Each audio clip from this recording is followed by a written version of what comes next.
Donald Trump is president. I think if George Washington were alive today, he'd look around and say, what the f*** is going on? How am I still alive?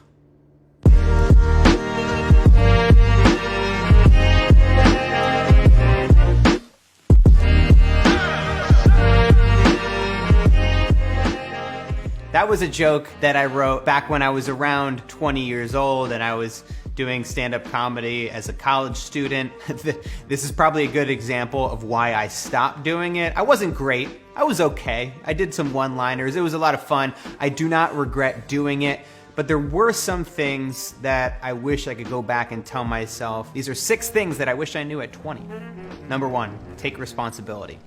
I mentioned it a few times before that I've graduated with $97,000 in student loan debt, but what I didn't mention is that $10,000 of that would never have existed if I had simply sat down with my guidance counselor for 30 minutes. It was my final semester at college. I sat down to do the paperwork necessary to get my diploma, to finally graduate, to get that piece of paper that cost so much money, and I realized that there were 2 required classes that I had failed to take: physical education and a basic math class. That's right, in order to graduate, I had to take basic algebra and weightlifting. And say what you want about how ridiculous it is that a broadcast telecommunications major had to take these courses to begin with.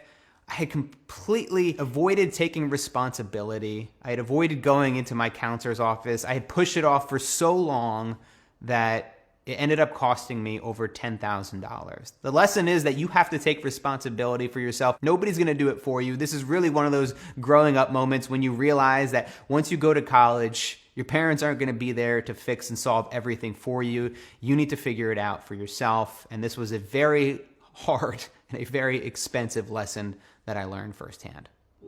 Confidence builds by doing. I read a ton of books in college. Knowledge. Almost none of them for my actual courses, but for my own self-development, entrepreneurial books, things that I was really passionate and interested in. And while they taught me a lot and helped to lead me down the path that I am on today and help guide my values, principles, and morals, there are only so many books that you can read about self-development or about building a business until you actually go out and put it into practice and you actually try for yourself. That's when you really learn. When I look back at some of the skills where I had the most growth, filmmaking, photography, interviewing, even weightlifting and making coffee, it wasn't by reading books or watching a video. I learned the most by actually doing, by putting these things into practice. It's typically not that easy to see progress in the beginning. It can be really frustrating when you set out to try to learn photography for the first time. It's hard to see the improved difference between the first day and the second day.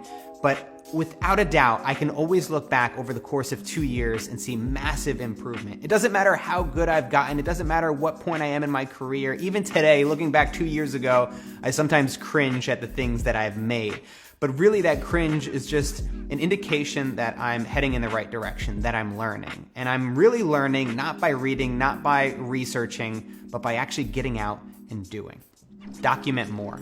I really wish that I had taken more time when I was younger to document the experiences that I was having, to be able to look back at a younger version of myself when I was struggling, when I was just starting out as a filmmaker, when I was just starting my very first business.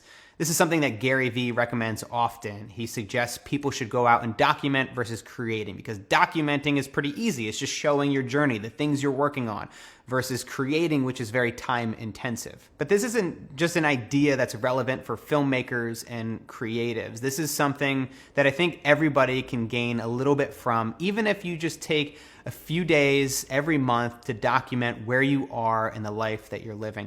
It's something that I really started to think about after having a conversation with Cole Younger way back when. I think it was around like episode 35 or so of my podcast. And he kind of made me think about documenting just the mundane and the boring of today and what that can mean for the future. Some things I shoot for the future, especially like street scenes that are kind of boring, but like some of my favorite photos. Like if you look back to the 30s or 40s in LA, it's just like a normal street scene, but it's so cool now, you know, because nothing looks the same.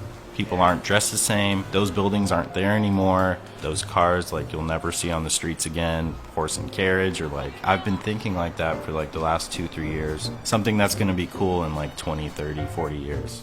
Have you ever stumbled across old footage of yourself or a VHS tape of when you were younger? You can sit down and watch this boring ass tape for an hour and you can just be enthralled. And then at some point along the way, my parents and myself, we just stopped documenting. Yeah, sure, today we have Instagram and we can post these polished photos and videos, but those are really the highly curated moments. I'm talking about the moments in between, the moments when you're just hanging around the apartment, hanging out with your friends, hanging out with your family. This is something that I've started to do more of. I've started to just take a camera home with me, just to get a feel, just to have that experience in the moments. I have no expectation, no idea of what this could potentially be in the future. Now, obviously, it's easy to get out of hand and to just do this too much and document all the time and freak your family out, which I certainly have done. But even if it's just a couple minutes here and there, there's definitely those clips that I wish, looking back at 5 years ago, I wish they were longer. And it's something that I'm currently doing now. Document more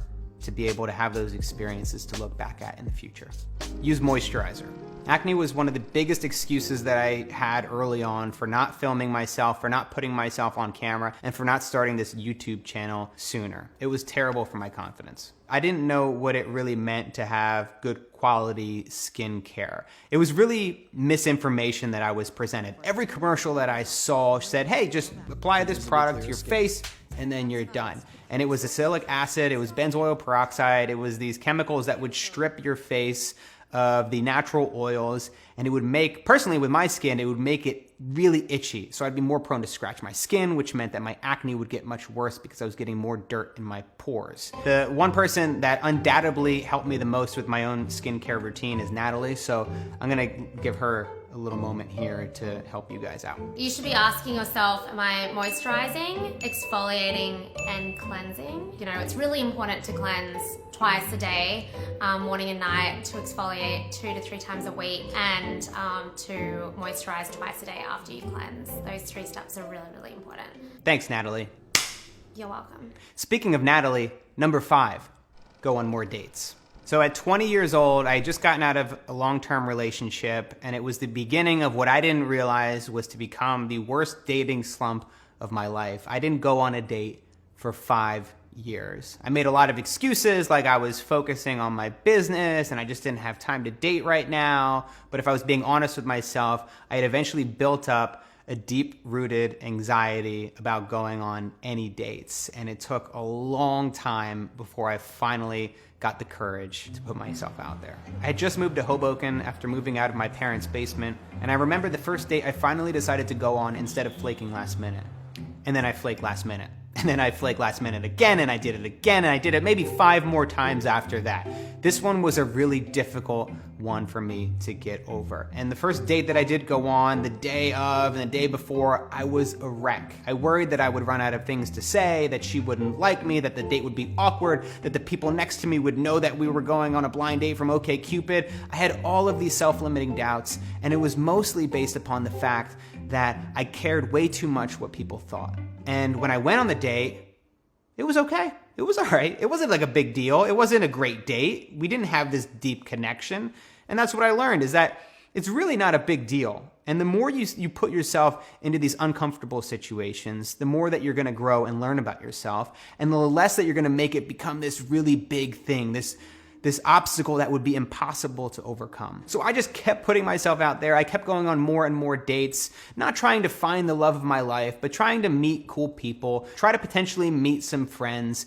And if I do end up meeting somebody, then that's great. That's awesome. And that's what ended up happening. Literally just one random swipe. I was on the toilet and it was Natalie. I wasn't on the toilet, but I ended up meeting Natalie through Tinder. And you don't know unless you put yourself out there.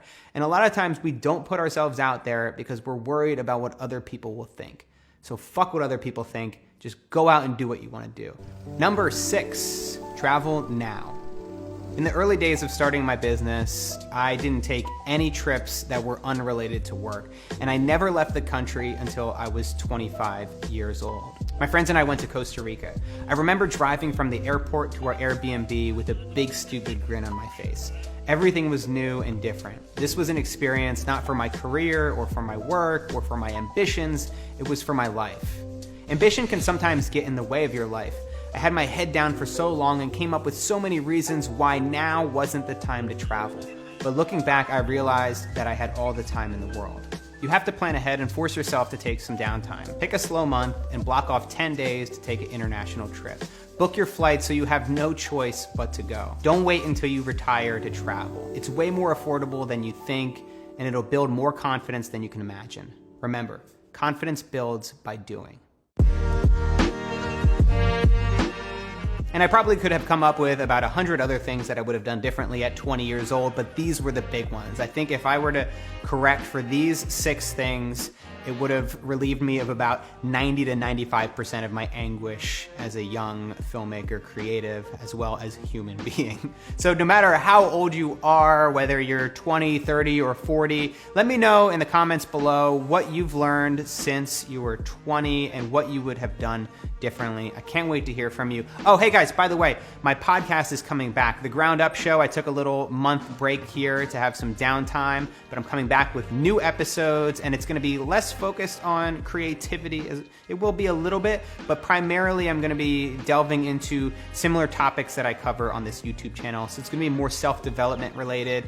Essentially, it's gonna be like a companion to the YouTube channel, oftentimes talking about the same exact topics that I do here. So if you want to subscribe, go to groundupshow.com or go to your favorite podcasting app and search The Ground Up Show. Subscribe. New episodes coming every week.